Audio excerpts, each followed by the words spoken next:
حي على الفلاح.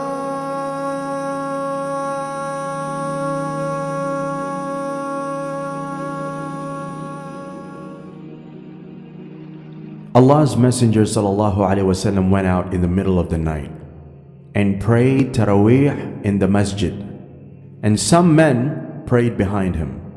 In the morning, the people spoke about it, and then a large number of them gathered and prayed behind him on the second night. In the next morning, the people again talked about it, and on the third night, the masjid was full with a large number of people.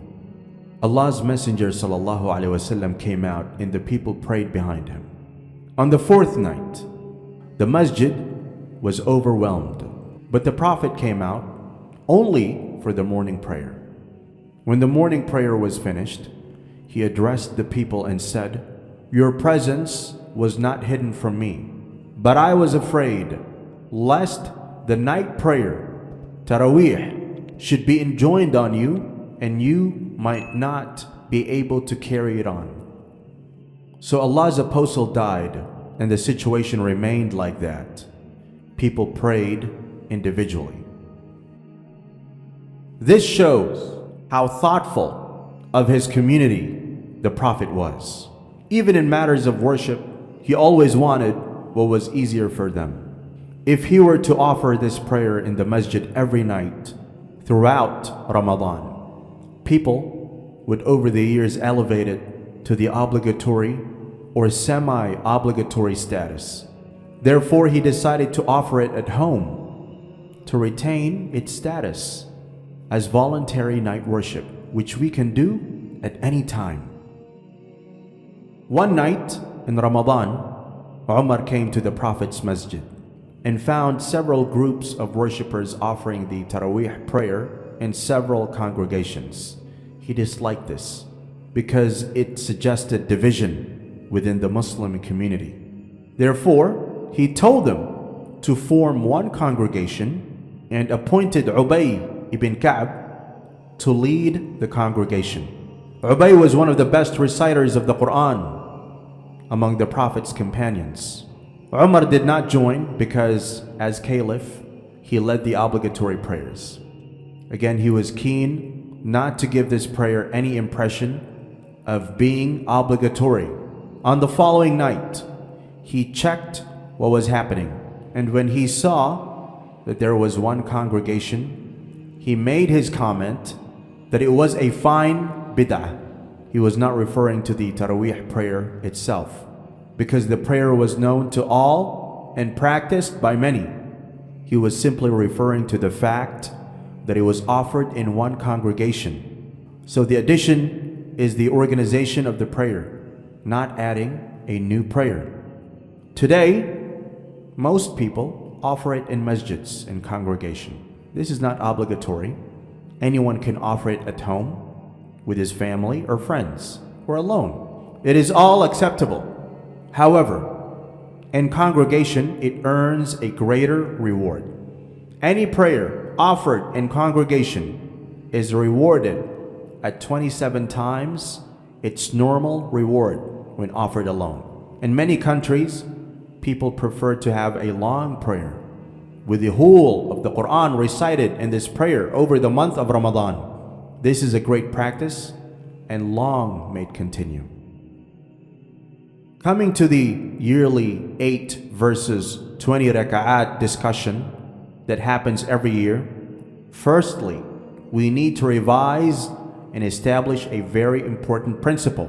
The Prophet ﷺ said, "So hold fast to my sunnah and to the sunnah of the rightly guided caliphs, those who guide to the right way. Cling to it stubbornly, literally with your molar teeth. Beware of newly invented matters in the religion, for verily every bid'ah, innovation, is misguidance." Secondly, we need to establish if there is even a fixed number of units specified by the Prophet ﷺ. The methodology of offering the night prayer is that it is to be prayed in units of 2 raka'at each. Ibn Umar radiallahu anhu reported that the Prophet sallallahu alaihi wasallam said, during the night should consist of pairs. But if you fear that morning is near, then pray one rak'ah as witr. From this, we learn that the Prophet ﷺ, upon being asked about night prayers, said that they are to be done 2 by 2, and he did not specify any particular number. Is praying 20 rak'at, Taraweeh, an innovation? This is an incorrect and extremely dangerous statement to make. It is proven through multiple authentic chains of narration and recorded on the authority of giants like Imam Malik, Imam Al-Ayn, etc. in their books of hadith, that Umar and Ali used to establish 20 rak'at in congregation during the respective caliphates. There was no objection or difference of opinion among the Sahaba on this matter. This accusation of 20 rak'at being an innovation was the same statement made by the Rawafid, Shia. They accused our leader, Umar ibn al-Khattab radiallahu anhu, for initiating the innovated practice of 20 rak'at in Taraweeh.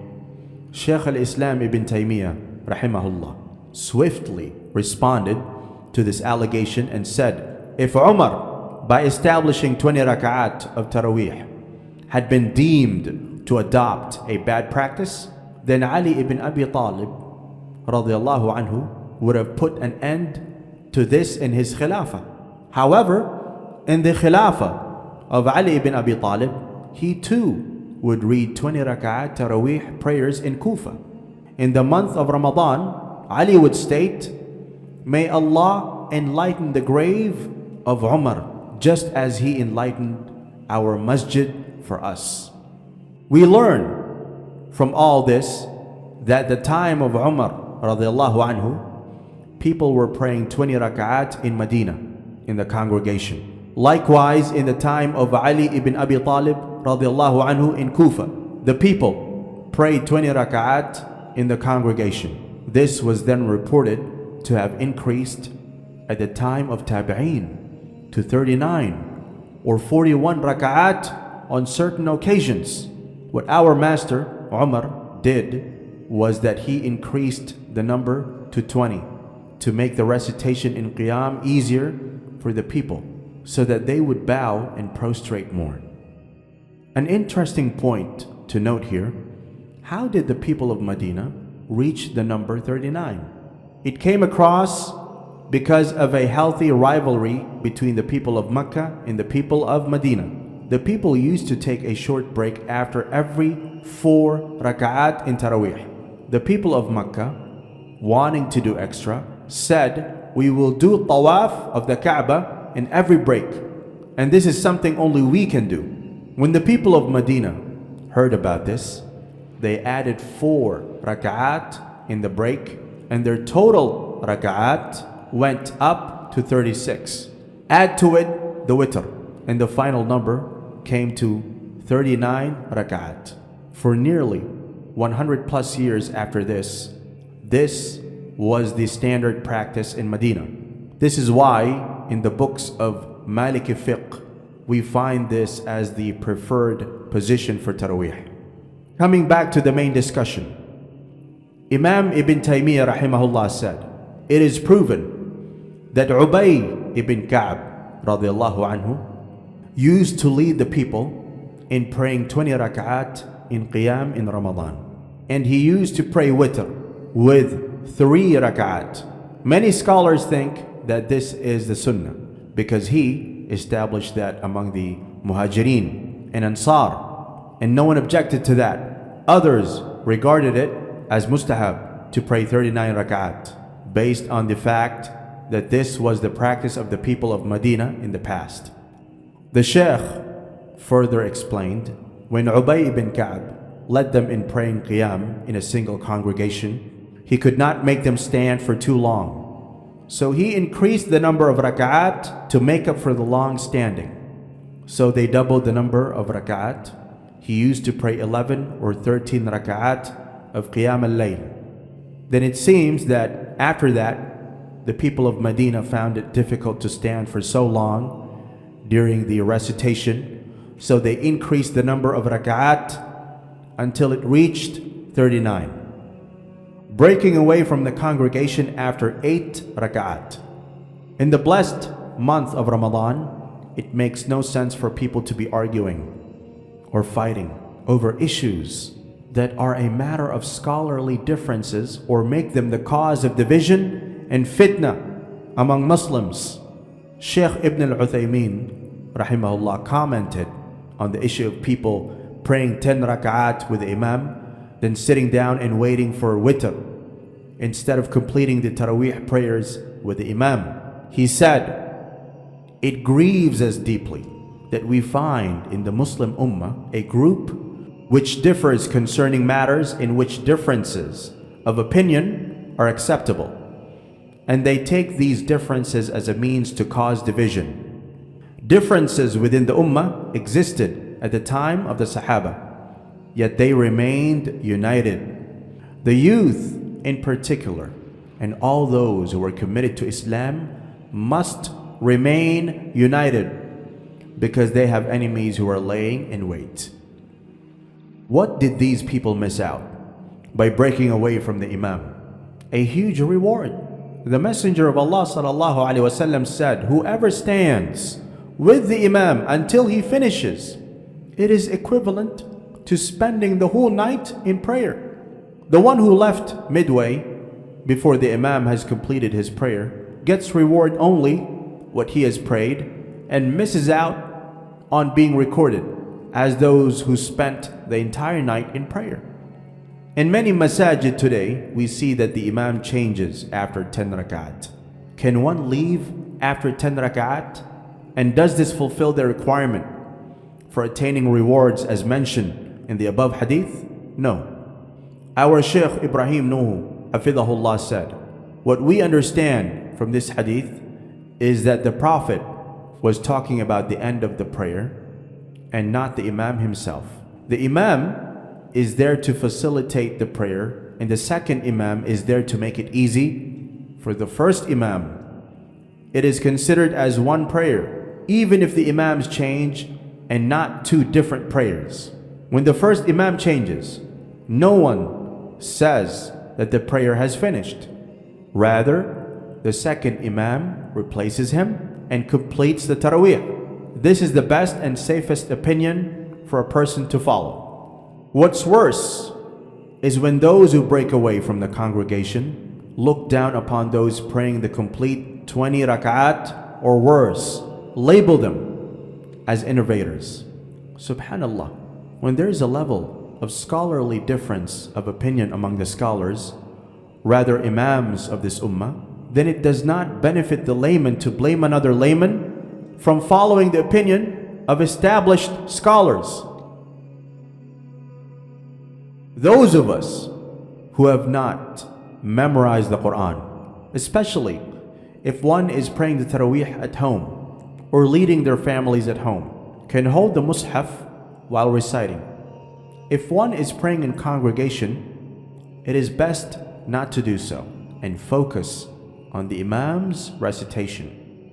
Imam Malik, rahimahullah, disliked holding the Mus'haf in the obligatory prayers, but allowed it in Ramadan, saying there is no harm if a person were to lead people from the Mus'haf in voluntary prayers in Ramadan.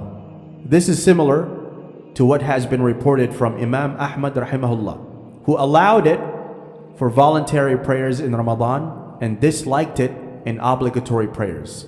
Imam al-Bukhari rahimahullah mentions that our mother Aisha radiallahu anha had a slave who would lead her in Ramadan reading from the Mus'haf. Anas would lead the prayer and have one person behind him hold the Mus'haf, so that if he ever forgot, he would be reminded by that person. This act was reported from among the tabi'een like Muhammad ibn Sirin, Aisha bint Talha, Al-Zuhri, Al-Hasan al-Basri, Ata', and Yahya ibn Sa'id al-Ansari who allowed it.